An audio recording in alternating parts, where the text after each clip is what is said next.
NIFT answer की release हो चुकी है और आप कंफ्यूज हैं कि सिचुएशन टेस्ट के लिए प्रिपेयर करें या ना करें, सो आज का सेशन आपके लिए इंपॉर्टेंट होने वाला है।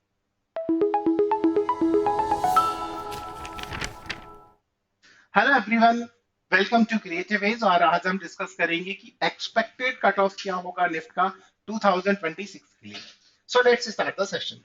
फर्स्ट मैं बात करता हूं कि निफ्ट का जो 2026 का पेपर है ओवरऑल क्या था। So the expected NIFT 2026 cut off is likely to remain same to the previous year questions paper या previous year paper, because as the overall paper was, अगर मैं बात करूं तो rated easy to moderate, because यहाँ पे आप देखोगे कि थ्रो कैट सेक्शन जो क्रिएटिव पार्ट था वो थोड़ा सा कंपैरेटिवली लेंथी था। इसके अलावा आप देखोगे जो जीके के जो प्रॉब्लम्स थे वो थोड़े से चैलेंजिंग थे, बिकॉज यहाँ पे स्कीम्स और अदर फैक्चुअल जीके काफी था। नेक्स्ट अगर मैं बात करता हूँ कि इसका इम्पैक्ट ओवरऑल स्कोर पे पड़ेगा, तो सेम चीज अगर आप देखोगे जो लास्ट ईयर कट ऑफ था, सेम कट ऑफ आपको इस ईयर भी देखने को मिलेगा। अब हम बात करते हैं कि बहुत बार ये प्रॉब्लम आता है, बिकॉज निफ्ट कभी भी पार्ट ए और पार्ट बी का कट ऑफ नहीं देता कि जीएटी का कट ऑफ इतना है, सीएटी का कट ऑफ कितना है। जस्ट वो एक रिलीज करता है कि क्वालिफाई फॉर सिचुएशन टेस्ट। अब आपने अपनी आंसर की चेक कर लिया है, बिकॉज आंसर की रिलीज है, आपने अपना रिस्पॉन्स शीट चेक किया है। अब आप कंफ्यूज हैं कि आपका 25 स्कोर है जीएटी में, या 10 है, 15 है, 30 है, 35 है, या 50 है। ओके।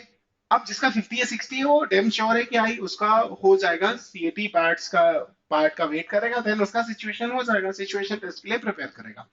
बट एक स्टूडेंट जिसका 20 मार्क्स आ रहा है पार्ट ए में, या एक स्टूडेंट जिसका 15 आ रहा है, या एक जिसका टाइसी है कि 25-30, क्या अब उसको ये प्रॉब्लम है कि मैं सिचुएशंस के लिए प्रिपेयर करूं या ना करूं, बिकॉज कि क्या होने वाला है, किस तरीके से मुझे प्रिपेयर करना चाहिए। सो मैं इन सब चीजों पे आज के सेशन में डिस्कस करने वाला हूँ कि अगर आपका ओवरऑल स्कोर क्या है और सिचुएशन टेस्ट के लिए आप क्वालिफाई करेंगे, उसका क्या वेटेज होगा, हम उस पर डिस्कस करेंगे।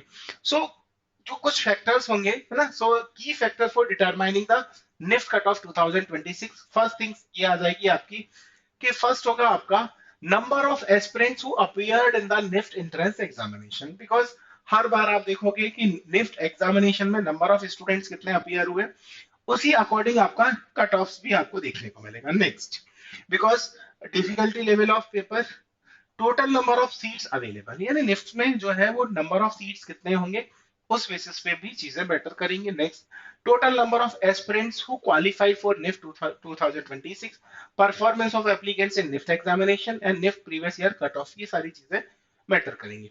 सो मैं यहाँ बात करने वाला हूँ कि बैचलर ऑफ डिजाइन पीडेस में आपको पता है सीएटी का weightage 50%, 30% GAT and 20% situation test. Final score जो बनता है वो आपका सीएटी और जीएटी।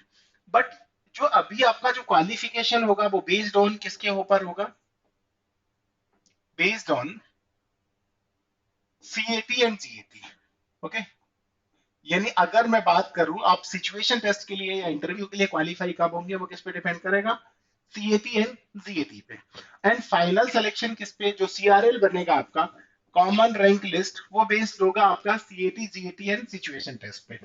बीएफ टेक के लिए ओनली आपको GAT part, CAT part, GAT part solve करना होगा। एमडेस के लिए आपको 40, 30 हो जाएगा, देन आपका फाइनल सिलेक्शन होगा। सेम एमएफ टेक के लिए भी आपको पता है कि GAT plus interview, and MFM के लिए ऑल्सो 70 एंड 30 सेम प्रोसीजर है।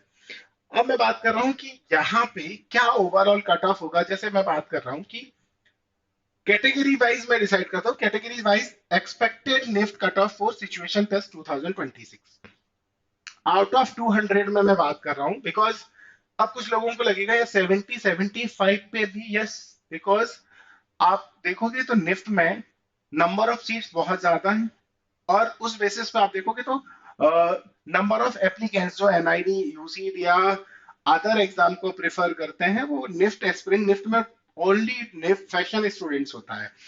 सो इस कंडीशन में आप देखोगे तो 75 प्लस अगर आप स्कोर कर रहे हैं पार्ट ए और पार्ट बी दोनों को मिला के, देन आप पार्ट ए के लिए क्वालिफाई कर जाएंगे, यानी सिचुएशन टेस्ट के लिए क्वालिफाई कर जाएंगे। मैं यहाँ पे किसी भी कॉलेज के लिए कमिट नहीं कर रहा हूँ कि आपको निफ्ट मुंबई मिलेगा या निफ्ट दिल्ली मिलेगा, बिकॉज उसके लिए आपको थोड़ा हाई रैंक करना पड़ेगा, यानी कि आपका ये जो 75 है ये काफी हायर होना चाहिए। मैं सिर्फ और सिर्फ क्वालिफाई की बात कर रहा हूँ कि अगर आप 70 to 75 है, तो आप इजीली निफ्ट क्वालिफाई करेंगे। नेक्स्ट सेम चीज अगर मैं बात करूं फिजिकली हैंडीकैप 45 टू 50, ईडब्ल्यूएस के लिए आपका 65 टू 70 होगा, ओबीसी एनसीएल के लिए वही सेम चीज 65 टू 70, एससी के लिए 50 टू 55 और एसटी के लिए 45 टू 50। बिकॉज मैं ये सीएटी और जीएटी दोनों को कैलकुलेट करके बोल रहा हूँ, अगर आप इतना स्कोर कर रहे हैं देन डेफिनेटली आप निफ्ट के लिए क्वालिफाई कर जाएंगे। अब ये कैलकुलेट किस बेसिस पे होगा यहाँ समझते हैं। सपोज कि मैं बात कर रहा हूँ कि एक स्टूडेंट जो मिनिमम स्कोर कर रहा है, minimum score in GAT out of 100, out of 100 में से उसका जीएटी पार्ट में 20 टू 25 है, देन उसको लगता है कि वो यहाँ 50 टू 55 करेगा, देन इजीली वो क्वालिफाई कर जाएगा इसके लिए, सिचुएशन टेस्ट के लिए। 25 टू 30 करता है, 45 टू 50, देन वहां पे इजीली क्वालिफाई करेगा। 30 टू 35 या 45 टू ये, अगर उसका 45 टू 50 है और यहाँ पे भी 20-30 करता है, देन इजीली वो लिफ्ट के सिचुएशन टेस्ट के लिए क्वालिफाई कर जाएगा। सो ये जो पूरा अगर हम आज का सेशन जो हमने डिस्कस किया है, जस्ट उसका एक ही पर्पज है कि आपका जो भी स्कोर है, आई होप आपको क्लियर होगा, देन उस हिसाब से आप अपने सिचुएशंस के लिए प्लान कर सकते हैं कि हम निफ्ट में क्या सिचुएशन टेस्ट। ओवरऑल अगर किसी को लगता है कि भाई मेरा जीएटी में स्कोर कम है, सीएटी मेरा एक बेटर स्कोर होगा और हम सिचुएशन और बेटर कर लेंगे, देन चांसेस हैं आपके कि फाइनल सिलेक्शन में आपको अच्छा निफ्ट मिल जाए।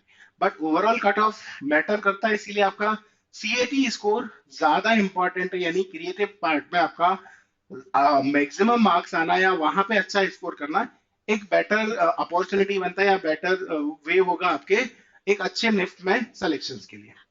So here we conclude the session. So thank you everyone and happy learning journey with me.